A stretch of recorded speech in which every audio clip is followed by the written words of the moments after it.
Hello students, I hope you all are fine and safe at your home. This side Renu Mehra from Shiv Jyoti Educational Group Kota. बच्चों, आज हम आपकी हिंदी व्याकरण की पुस्तक कनक का पाठ 11 अशुद्धि सुधार पढ़ने जा रहे हैं। इसके लिए आप अपनी पुस्तक कनक के पृष्ठ संख्या 65 पर आएंगे। पाठ 11 अशुद्धि सुधार। बच्चों, हम कई बार कुछ शब्दों को या वाक्यों को गलत बोलते हैं, पढ़ते हैं और फिर उन्हें गलत भी लिखते हैं। कई बार हम किसी शब्द को बार बार गलत बोलने और लिखने के कारण वो शब्द उसी प्रकार लिखना शुरू कर देते हैं। किसी भी शब्द के सही उच्चारण के लिए या भाषा के ज्ञान के लिए वर्णों के उच्चारण का और मात्राओं का ज्ञान होना आवश्यक है, तभी हम शब्दों को शुद्ध रूप में बोल, लिख और पढ़ सकते हैं। तो आइए इस पाठ में हम शब्दों को शुद्ध रूप में लिखना, बोलना और पढ़ना सीखेंगे। हिंदी हमारी राष्ट्रभाषा है। इसका संबंध देश की कई भाषाओं से है। हम सभी जानते हैं कि हिंदी हमारी राष्ट्रभाषा है और हमारे देश में कई भाषाएं भी बोली जाती हैं। इसमें बोलने या लिखने में कुछ अशुद्धियां रह जाती हैं। जब हम दूसरी भाषाओं को बोलते या लिखते हैं तो उनमें कुछ अशुद्धियां रह जाती हैं। ठीक से ध्यान न देने के कारण या दूसरी भाषाओं के प्रभाव से ये अशुद्धियां होती हैं।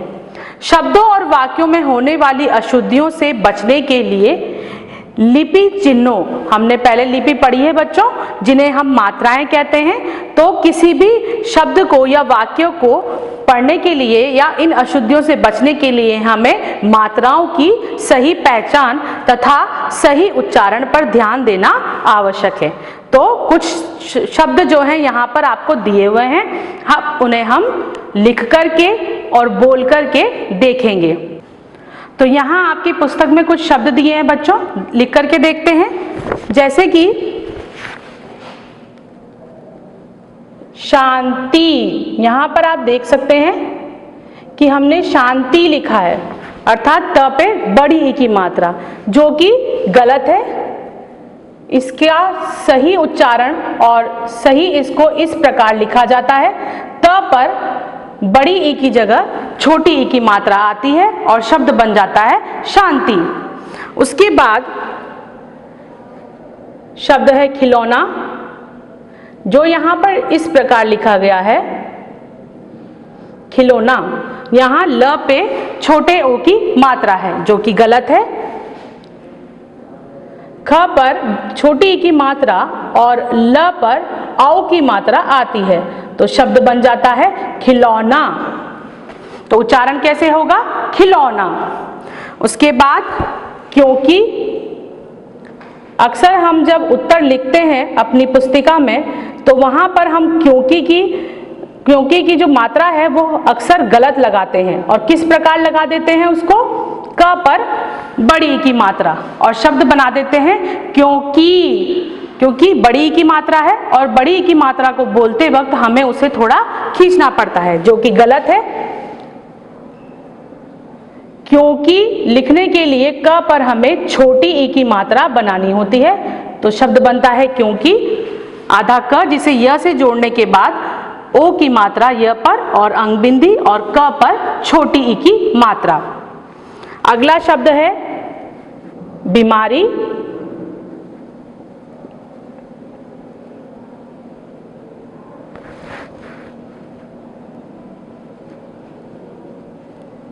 अगला शब्द है बीमार।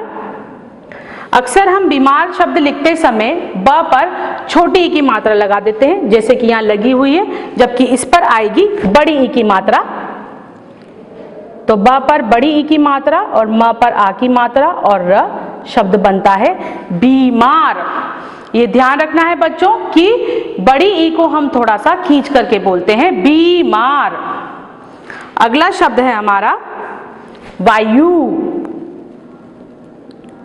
वह पर हमने बड़े ऊ की मात्रा लगाई तो शब्द बना वायु। यहाँ पर भी बड़ा ऊ है तो उसे थोड़ा खींच रहे हैं हम, जबकि ये गलत है। वायु में छोटे ऊ की मात्रा आती है यह पर, तो शब्द बनता है वायु। उसके बाद शब्द है कवयत्री। कविता पढ़ते हैं हम हिंदी में, तो कविता लिखने वाली जो होती हैं उन्हें हम कवयत्री कहते हैं, जो कि गलत है। सही होता है क व य पर छोटी ई की मात्रा और त्र पर बड़ी ई की मात्रा, कवयित्री। अगला शब्द है प्रार्थना।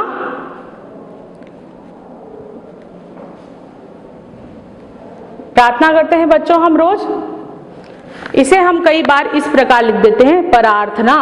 यहाँ पर प र पर आ का डंडा और फिर आधा र हमने थ के ऊपर लगाया और न पर आ की मात्रा, प्रार्थना, जबकि ये गलत है।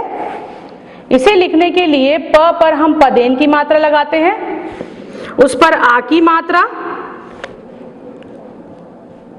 थ पर आधा र, न पर आ की मात्रा, तो शब्द बनता है प्रार्थना। तो लिखा इस प्रकार जाता है। अगला शब्द है हमारा पढ़ाई। पढ़ाई को हम बार बार इस शब्द का प्रयोग करते हैं और कई बार लिखते समय और बोलते समय हम इसे पढ़ाई बोल देते हैं, अर्थात ड़ यहाँ पर हम लगा देते हैं, जबकि यहाँ ड़ की जगह ढ आता है। प ढ़ा ई, ढ ढक्कन वाला जो हमने वर्णों में पढ़ा है वो यहाँ पर आएगा। उसके बाद शब्द है चिन्ह। चिन्ह को कई बार लिखते समय हम आधा न और फिर उसे ह से जोड़ देते हैं, इस प्रकार देखिए, जो कि गलत है। चिन्ह में आधे न की जगह पर ह वर्ण जो है वो आधा आता है और न वर्ण पूरा। तो चिन्ह हम पहले भी पढ़ चुके हैं बच्चों कि किसी भी वर्ण को आधा दिखाने के लिए हम उसके नीचे हलंत लगाते हैं। तो यहाँ पर हमने ह के नीचे हलंत लगाया है, इसका अर्थ ये है कि ये वर्ण आधा है, पूर्ण नहीं है।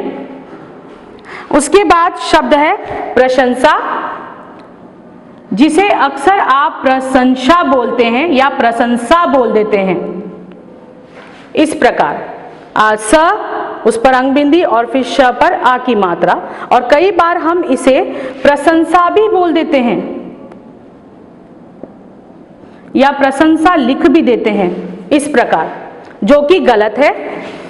सही शब्द होता है प्रशंसा, प पर पदेन की मात्रा, स पर श शलगम वाला पर अंग की बिंदी, फिर स पर आ की मात्रा, तो शब्द बनता है प्रशंसा।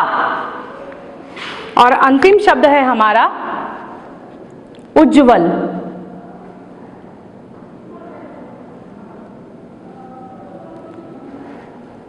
उज्ज्वल लिखते समय हम एक ज तो आधा बना देते हैं और दूसरा पूरा बना देते हैं, जो कि गलत है, क्योंकि उज्ज्वल में दोनों ज आधे आते हैं। तो एक आधे ज को हम दूसरे आधे ज से जोड़ देते हैं और दूसरे वाले आधे ज को हम व से जोड़ देते हैं और शब्द बन जाता है उज्ज्वल। बच्चों, सिर्फ शब्द ही नहीं, कई बार वाक्य भी अशुद्ध होते हैं और हम उन्हें गलत बोलते और लिखते और पढ़ते हैं। तो यहाँ पर हमें कुछ वाक्य दिए हैं जो कि अशुद्ध हैं, जिन्हें हमें शुद्ध करके लिखना है। जैसे कि पहला वाक्य है, यह अच्छे लोग हैं। यहाँ आप देख सकते हैं कि ह के ऊपर बिंदी लगी है, अर्थात यह बहुवचन का वाक्य है और बहुवचन के साथ हम यह नहीं लगाते, क्योंकि यह किस में आता है? एक वचन में। तो इसे शुद्ध करके हमें लिखना पड़ेगा। और यह का बहुवचन क्या होता है? ये अच्छे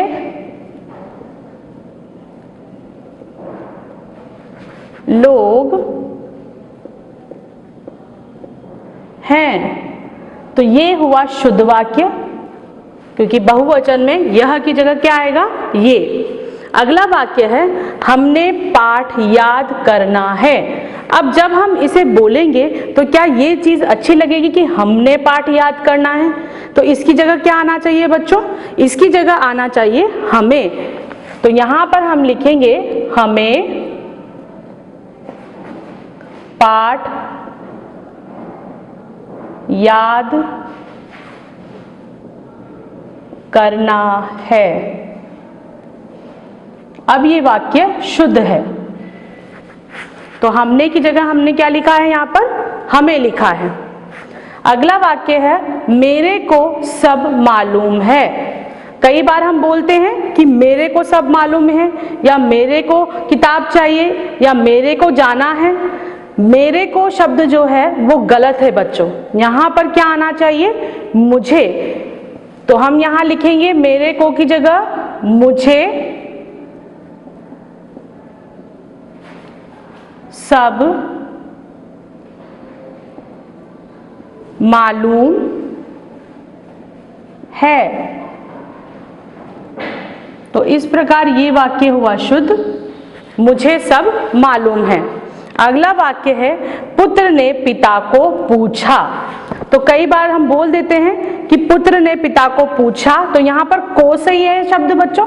नहीं है, क्योंकि ये यहां पर वाक्य के साथ सही नहीं लग रहा है। इसकी जगह क्या आना चाहिए? पुत्र ने पिता से पूछा।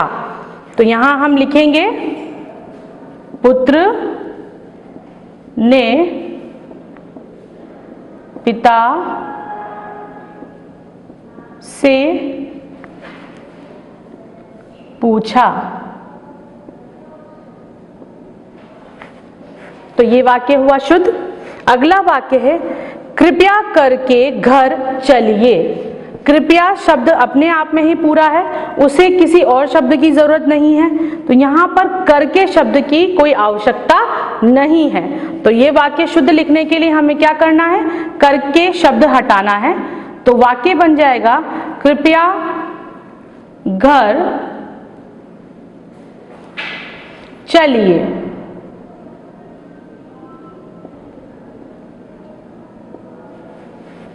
ठीक है बच्चों। अगला वाक्य है सोमवार के दिन स्कूल बंद होगा। तो अब सोमवार के दिन, सोमवार अपने आप में ही एक दिन है, तो उसके सामने हमें दिन लगाने की जरूरत नहीं है। तो के दिन की जगह क्या आना चाहिए? सोमवार को। तो यहां हम लिखेंगे सोमवार को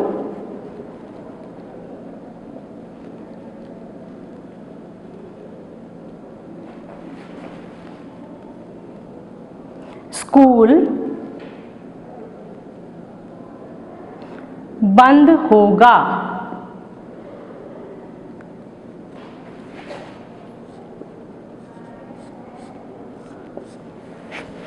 तो ये हुआ शुद्ध वाक्य।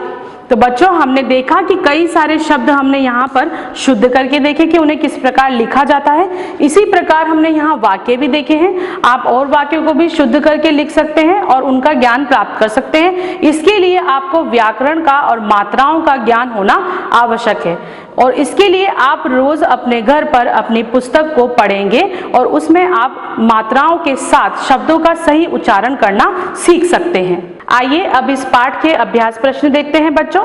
उसके लिए आप अपनी पुस्तक के पृष्ठ संख्या 66 पर आएंगे। वहां आपको मिलेगा प्रश्न 1, शुद्ध शब्दों पर गोला लगाइए। तो यहाँ पर कुछ शब्द आपको दिए हैं, उनमें से आपको शुद्ध शब्दों पर गोला लगाना है। जैसे कि आपको दिया हुआ है क में आप देख सकते हैं स्कूल, स्कूल और स्कूल, 3 शब्द दिए हैं। एक में पूरा स और क पर बड़े ऊ की मात्रा है, तो शब्द बन रहा है स्कूल। एक शब्द में स और क पर छोटे ऊ की मात्रा है, तो शब्द बन रहा है स्कूल।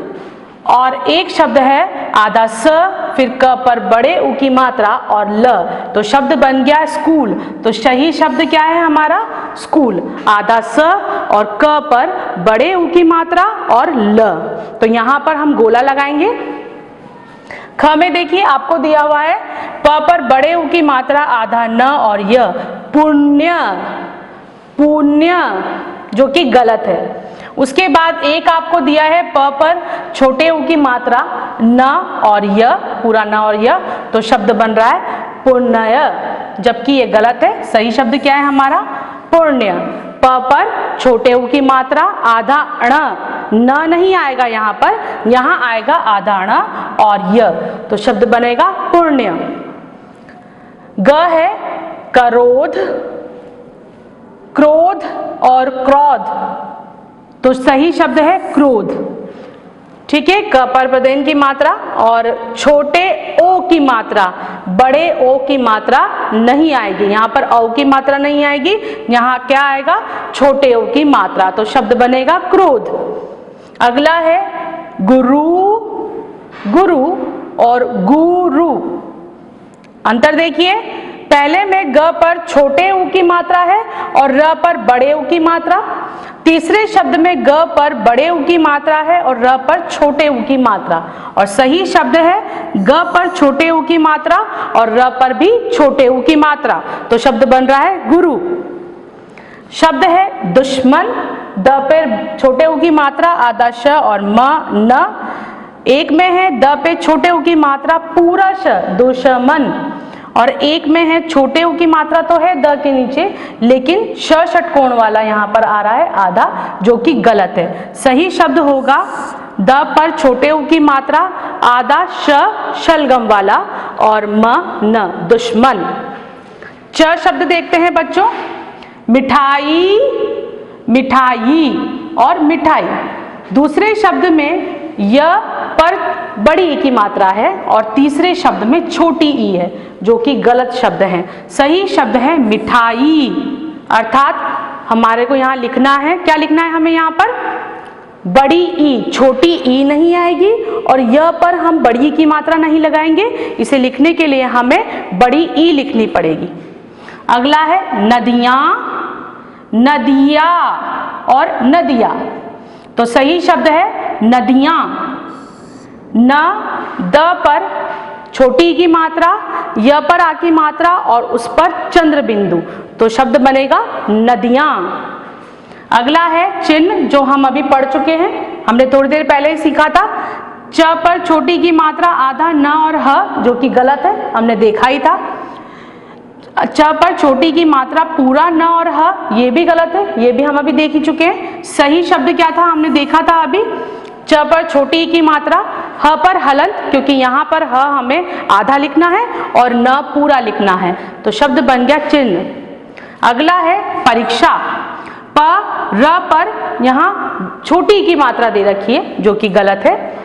इधर देखेंगे अगले शब्द में प और र पर बड़ी की मात्रा तो दी हुई है, लेकिन आधा क भी लगाया हुआ है, जो कि गलत है। सही शब्द है परीक्षा, प र पर बड़ी ई की मात्रा और श पर आ की मात्रा, परीक्षा।